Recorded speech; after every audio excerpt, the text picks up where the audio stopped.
I hope you now have a better understanding of the problem and the solution employed by Predictive Solutions. Let's now listen to the information that they needed to understand better about their customers and how they use Grow to get to that information.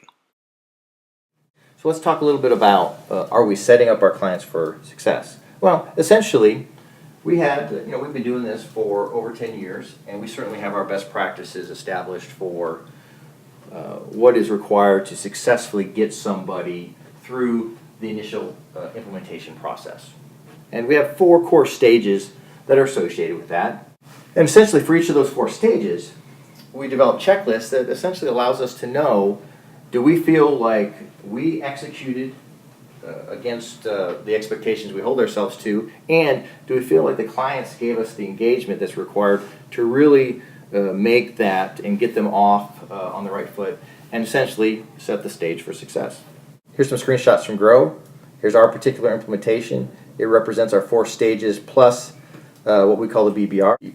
Essentially, you're able to select a checklist and evaluate on a 1 through 4 scale how well we did against each one of the key items in the checklist.